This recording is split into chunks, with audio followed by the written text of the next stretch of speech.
আসসালামু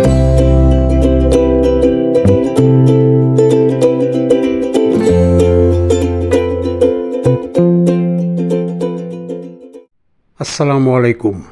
সম্মানিত দর্শক, আজ আমরা সহজ উপায়ে কিভাবে ইংরেজিতে কোশ্চেন করা যায় এবং আনসার দেওয়া যায় আলোচনা করব। আমরা শুরু করব প্রেজেন্ট টেন্সে কোশ্চেন এবং আনসার করার নিয়ম। আলোচনার পর বরাবরের মতো থাকবে অনুশীলনের জন্য কিছু সেন্টেন্স এবং সেগুলোর ভাব অনুবাদ। দর্শক, চলুন আলোচনা শুরু করা যাক। দুটো সেন্টেন্স দিয়ে আমরা শুরু করি। সেন্টেন্স দুটো প্রেজেন্ট সিম্পল বা ইনডেফিনিট টেন্সে গঠিত।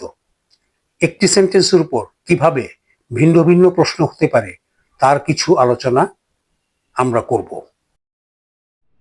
Sentence number 1, he is a player. Question, is he a player? সে কি একজন খেলোয়াড়? Answer, yes he is a player. হ্যাঁ, সে একজন খেলোয়াড়। Question, when does he play? সে কখন খেলে? Answer, he plays in the afternoon. সে বিকেলে খেলে। Question, where does he play? সে কোথায় খেলে? Answer, he plays in the field. সে মাঠে খেলে। Sentence number 2, Rana goes to the market. Question, does Rana go to the market? Rana কি বাজারে যায়? Answer, yes Rana goes to the market. হ্যাঁ, রানা বাজারে যায়। Question, where does Rana go? Rana কোথায় যায়? Answer, Rana goes to the market. Rana বাজারে যায়। Question, how does Rana go to the market? Rana কিভাবে বাজারে যায়? Answer, Rana goes to the market by rickshaw. Rana রিক্সায় চড়ে বাজারে যায়। অথবা Rana goes to the market on foot.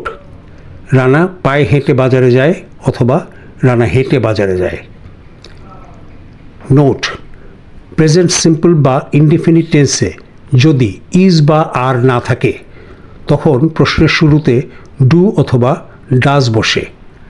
Subject যদি থার্ড পারসন সিঙ্গুলার নাম্বার হয় তাহলে ডাজ বসে এবং ভার্বের সাথে এস বা ইএস যোগ করতে হয় না। যেমন, does Rana go to the market? প্রশ্ন না হলে সেক্ষেত্রে ভার্বের সাথে এস অথবা ইএস যোগ করতে হয়। যেমন, Rana goes to the market. Subject third person singular number না হলে প্রশ্নের সময় ডু ব্যবহার করতে হয়। যেমন, Rana and Rasel go to the market. Question, do Rana and Rasel go to the market? ভার্বগুলো ভিন্ন কালার দিয়ে হাইলাইট করা আছে। অনুশীলনের জন্য কিছু সেন্টেন্স। স্পোকেন ইংরেজিতে অভ্যাস গড়ে তোলার জন্য এগুলো বারবার পড়ার অনুরোধ রইল। Is he a school boy? Are they players? Does he run in the morning? Do they run in the morning? When does he run? Where do they run? Sense translation, ভাব অনুবাদ। সে কি একজন স্কুলের ছাত্র? তারা কি খেলোয়াড়?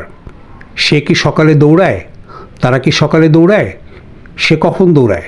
তারা কোথায় দৌড়ায়? সম্মানিত দর্শক, আজকের মতো এ পর্যন্ত। ভিডিওটি যদি আপনাদের ভালো লাগে তাহলে লাইক, শেয়ার, কমেন্টস এবং সাবস্ক্রাইব করে পাশে থাকার স্বনির্বন্ধ অনুরোধ রইল। চ্যানেলের বিষয়ে আপনাদের পরামর্শ সসম্মানে গ্রহণীয়।